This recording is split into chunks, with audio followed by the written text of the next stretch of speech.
Alison Cambier tinha 15 anos e morava com a família em Gherpines, uma cidade localizada na Bélgica. Gherpines é uma cidade pequena e considerada muito segura e pacata. Alguns belgas, inclusive, dizem que é um dos melhores lugares para se criar uma família. Alison era descrita como uma garota alegre, educada e que gostava muito de esportes. Ela era muito conhecida e querida em seu bairro, pois oferecia seu serviço de babá para as famílias vizinhas que sempre elogiavam o trabalho dela. Apesar da pouca idade, é dito que a jovem era muito responsável e quis trabalhar desde cedo para ter o seu próprio dinheiro. Nos finais de semana, ela geralmente ia com seus amigos praticar equitação, que era o seu esporte favorito. No mesmo bairro em que Alison morava, a apenas 2 casas ao lado da casa dela, vivia um rapaz de 24 anos chamado Thierry Girardin. Segundo fontes, Thierry era um rapaz solitário, proveniente de uma família desestruturada. Quando ele era pequeno, a sua mãe, uma alcoólatra, o abandonou e ele foi criado pelo seu pai, um homem extremamente violento. Mais tarde, assim como a sua mãe, o seu pai também o abandonou e ele passou a ser criado pela sua avó, uma idosa de 84 anos na época, que era a única família que ele tinha. Apesar de terem uma diferença de 9 anos em suas idades, Alison e Thierry eram amigos e costumavam trocar fitas de filmes VHS e em algumas ocasiões eles até assistiam filmes juntos. Para Alison, essa relação entre os dois era somente de amizade, mas para Thierry, um jovem descrito como solitário e carente, era mais que isso. No dia 9 de novembro de 2001, por volta das 8 da noite, Thierry ligou para a casa de Alison e informou que tinha fitas novas para trocar. E como de costume, a convidou para que ela fosse até a sua casa para ela ver os filmes. Alison então pediu permissão aos pais para que eles a deixassem ir até a casa do rapaz, ao passo que eles permitiram, pois eles conheciam Thierry já fazia algum tempo e ele parecia ser uma boa pessoa. Naquela noite, por volta das 8h45, Alison foi até a casa de Thierry, como haviam combinado. Chegando lá, o rapaz a levou até o quartinho onde ficavam suas fitas. Mas o verdadeiro propósito dele tê-la convidado naquela noite era para se declarar a ela e a pedir em namoro. Na cabeça de Thierry, Alison já era sua namorada já fazia algum tempo, e aquele foi o momento em que ele tomou coragem para tornar aquilo oficial. Porém, ao se declarar para a garota, ela o rejeitou, dizendo que só queria ser sua amiga. Isso lhe causou uma enorme frustração, pois ele acreditava que Alison gostava dele mais que amigo.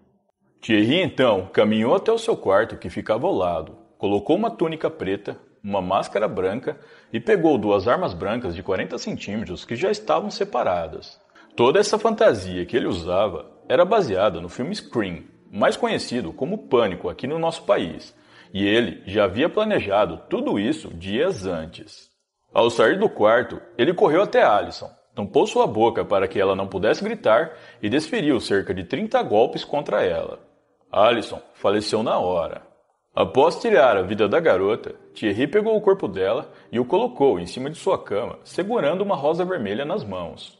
Poucos minutos depois, ele ligou para o seu pai e um amigo para confessar o que tinha feito. Ao amigo, Thierry contou que Alison não ficou assustada e nem reagiu, pois como eles assistiram os filmes do Pânico juntos, ela achou que tudo fosse uma brincadeira. Em seguida, o rapaz saiu de casa para ir à casa do amigo e deixou uma luz azul piscando na cabeceira da cama do seu quarto, junto com uma música, fazendo referência a uma cena do filme Pânico. Quando os pais de Alison perceberam que ela estava demorando muito para voltar para casa, eles decidiram ir até a casa de Thierry. Ao chegarem, eles chamaram na porta pela garota várias vezes, e como não houve resposta, eles decidiram entrar e encontrar a filha já sem vida em cima da cama do rapaz. O pai de Alison ligou para a emergência e implorou por ajuda, mas o atendente disse que como se tratava de um crime, eles teriam que esperar a chegada da polícia, para só depois mandarem uma ambulância, já que o criminoso ainda poderia estar por perto e oferecer risco à equipe do socorro. Pouco tempo depois, os policiais e a ambulância chegaram ao local, e enquanto os policiais realizavam buscas pela área à procura de Thierry, os paramédicos tentavam prestar os primeiros socorros a Alison, mas infelizmente não havia mais nada a se fazer.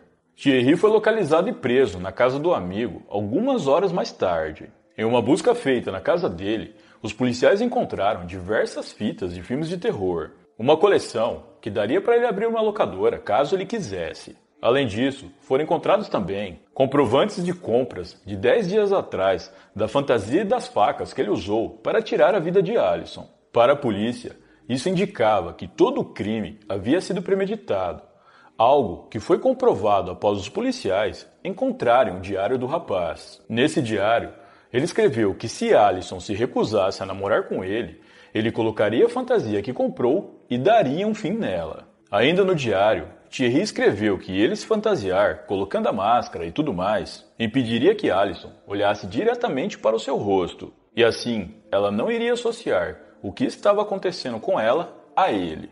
Sobre isso, um dos detetives envolvidos no caso disse que o rapaz tinha uma personalidade dividida, pois ao mesmo tempo que ele sentia algo por ela, ele não hesitou em machucá-la. Já sob custódia no departamento de polícia, Thierry confessou tudo e descreveu com detalhes o que tinha feito com Allison, enfatizando que ele já havia planejado tudo dias antes. Segundo ele, a rosa que colocou sobre o corpo da jovem estava guardada para caso ela aceitasse o seu pedido de namoro, mas caso ela rejeitasse, ele tiraria a vida dela, e foi o que aconteceu. Thierry disse ainda que seria incapaz de aceitar ser abandonado novamente. Os detetives que conduziram o interrogatório dele disseram que quando viram a cena do crime e os relatos que haviam no diário do rapaz, eles esperavam que ele fosse alguém extremamente agressivo. No entanto, eles disseram que durante todo o interrogatório, Thierry foi muito educado, gentil e às vezes um pouco introvertido. E em nenhum momento ele negou o crime e o tempo todo cooperou com a polícia. Em 26 de maio de 2003, mais de um ano após o crime, se deu início ao julgamento de Thierry Girardin.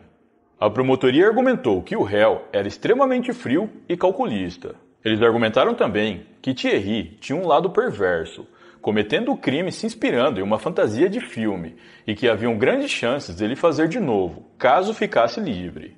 O rapaz passou por uma avaliação mental para saber se ele tinha algum distúrbio, mas de acordo com o psiquiatra que o avaliou, ele era completamente são e tinha plena ciência dos seus atos. O julgamento de Thierry não durou muito, e após a deliberação do júri, ele foi condenado à prisão perpétua sem a possibilidade de liberdade condicional. Após o crime, o caso ganhou grande repercussão por toda a Bélgica e em alguns jornais era especulado que Allison e Thierry tinham um romance secreto sem que os pais dela soubessem e que após ela tentar terminar esse relacionamento, o rapaz não aceitou e tirou a vida dela. Essas alegações deixou a família da jovem revoltada, pois a mídia estava vendendo uma história de romance fantasiosa só para lucrar em cima disso. Desse modo, o pai de Allison procurou um dos jornais mais famosos do país e deu uma declaração dizendo que os jornalistas estavam se aproveitando da tragédia e que a sua filha nunca se envolveu de maneira amorosa com um criminoso. A mídia também fez um grande sensacionalismo em cima do crime e associou o fato à trilogia do filme Pânico, querendo dizer que os filmes influenciaram Thierry a fazer o que fez. Essas matérias ganharam tanta força que posteriormente se cogitou a possibilidade do filme ser proibido no país. Por conta de tudo isso, o crime cometido por Thierry ficou conhecido na Bélgica como Scream. Em 2015, 14 anos após o crime, Thierry deu entrada em uma solicitação de pedido de condicional ao Tribunal de Bruxelas. Seu advogado alegou que ele nunca teve problemas com as autoridades e nem problemas comportamentais antes do crime. O advogado alegou ainda que ele também não tinha antecedentes criminais e nem histórico de problemas psiquiátricos antes de tudo. Apesar dessas alegações, o pedido de condicional foi negado pelo Tribunal de Bruxelas. No ano de 2020, ele apresentou um novo pedido de condicional, mas o processo ainda não foi analisado. Atualmente, Thierry Girardin permanece cumprindo a sua pena na prisão de Ytre.